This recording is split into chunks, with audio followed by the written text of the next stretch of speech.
Hello and welcome to this week's edition of The Olive Tree. I'm Julia Fisher, and today my guest is a Jordanian Christian who has lived much of his life in Jerusalem and is now based here in the UK. His name is Labib Madanat, and he is advisor to Bible Society for their work in the Middle East and North Africa, areas of the world he knows well. With Afghanistan being in the news headlines recently, I asked Labib for his thoughts on what has happened there and his concerns for the Afghani people. What happened is not a surprise. We always knew that the foreign troops cannot stay forever in one place. And my concern is how much of hearts did we win in Afghanistan. What was shocking is the sudden collapse, as if what was built there was just a carton structure, paper tower. I am sure so many lives have been changed, touched.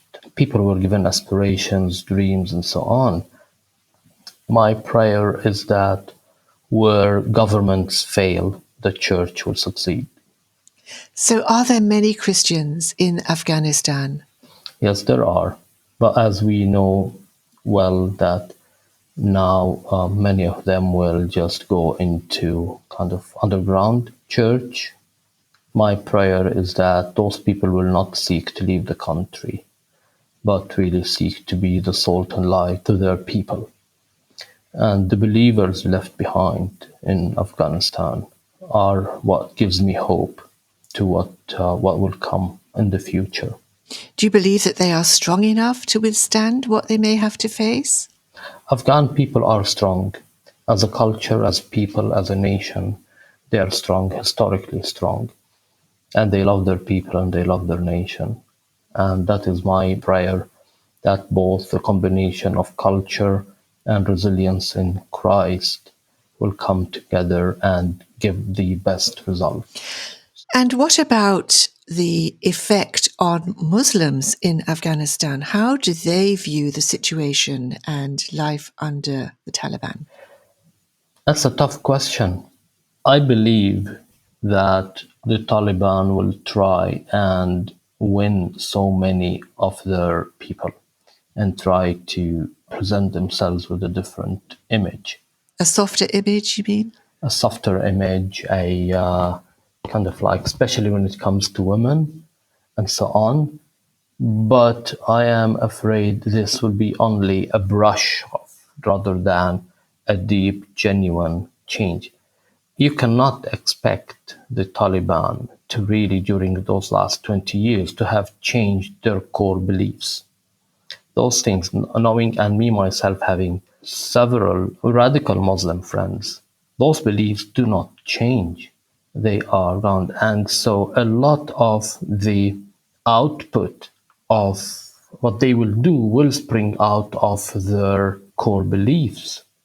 The veneer that we might see is a veneer maybe that will be good enough for international relationships, for politics, for whatever. But listen, I'm a Christian. I want my life to spring out of my core beliefs. And so what I expect is that the core beliefs of the Taliban will really produce their policy, and especially their policy with their people and running the lives of their people.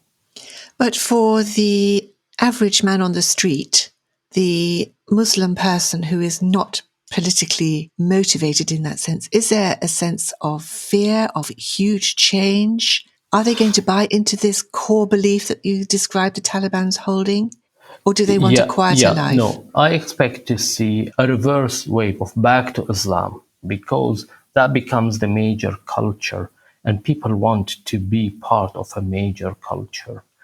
Maybe they can create a mini culture in their home, but in the public life, no, I expect to see the day-to-day Afghanis return to a normalized, a stricter Muslim lifestyle. I don't know if we will see a similar situation like in Iran. In the beginning with the Khomeini, you saw a massive move to Islam. In the last, 15 years or so on, there is the pendulum going exactly the other way or even more. You see many Iranians kind of like really opposing the Ayatollah, the Khomeini, the Khamenei's Islamic lifestyle and moving either to convert to Christianity or to former religions or historic Iranian or Persian religions or try to leave the country and so on and so forth.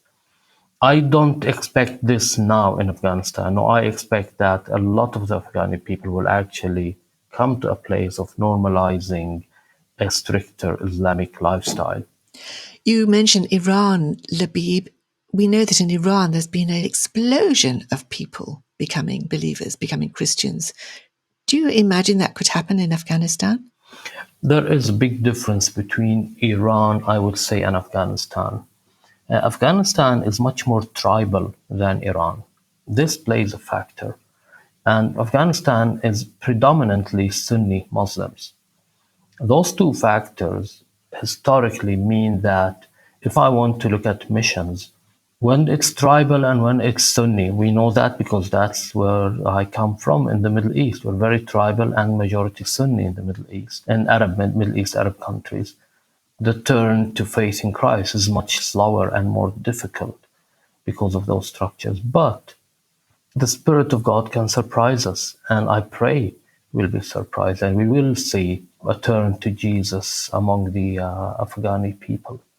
But we need kind of like to, where governments and nations and armies and so on left, the church should step in big time and in intentional, strategic, and creative ways. What are your thoughts on the numbers of Afghan refugees, evacuees coming here to the UK? Do we know much about them? I'm not sure what the number was, around maybe 20,000 or something like that. But even if it's 10,000 evacuated to the United Kingdom, this is a chance for Christians in the UK, for the people of the UK, but also for Christians to really show hospitality and love for them as people. Not because they worked for the UK forces in Afghanistan, but because they are people and they have left everything behind. And maybe some of the families are broken in half. Some have left brothers, sisters, moms, dads, children, spouses. And that's one thing I would say that the church in the UK should step up that work. One. The second thing is not to try to use their place of vulnerability and weakness to push Christianity down their throats. Absolutely none of that. Jesus said, "Anyone, no one comes to me unless the Father brings them or attracts them or pulls them in." So I believe let us show them the true Christian life and let them see the Jesus maybe they never saw in us or in the church in the UK. I'll tell you a story. Actually, I've traveled to a European country. Now I'm in a European country. And at the airport there, I met a British couple. We got, long lines and COVID. We got talking. An elderly couple, wonderful people. Eventually, after maybe 1 hour in the long queues and so on, I told them that I work for the Bible Society. So they were very pleased to know that I'm a committed Christian. And then they said, "We are also committed Christians." And the gentleman said, he asked about the Afghani refugees. And he said, "I'm a landowner and I have houses. Maybe we could offer one of our houses for a refugee family." I just loved that spirit. Putting the politics aside, what happened, what did not happen, their analysis, whatever, and so on. There are families here now in the UK who need us, who need someone to embrace them and to bless them unconditionally. And I believe this spirit is, my wife is English, is British, and I'm part of the church in the UK as well as in the Middle East.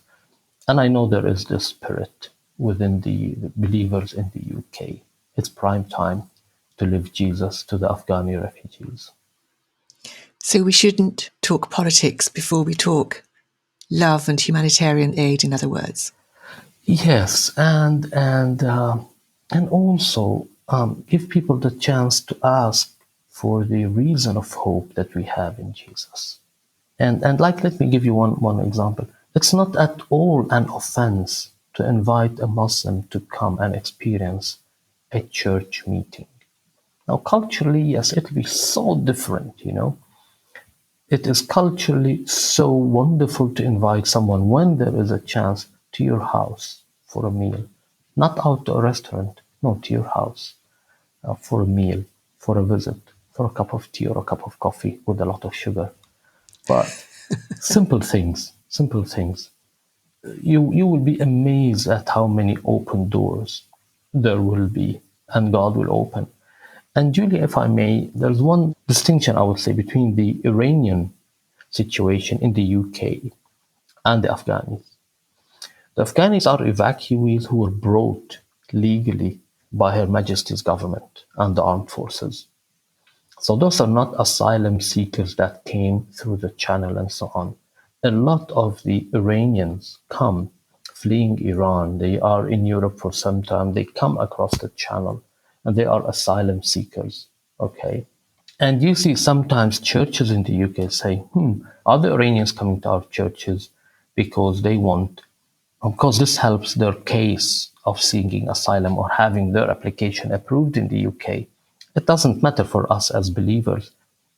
For whatever reason people come to church or want to come to Jesus, welcome. Let Jesus change the motives and change the heart and change the mind. But with the Afghanis, this is not the situation. You know, those are people that were brought by the UK government and the armed forces to the UK. So they are in a way legally here in the country. So sometimes maybe the question that might arise among some churches for the clash of motives, this will not be the case with the Afghanis. You've been listening to Labib Madanat, and we'll hear more from him on next week's programme.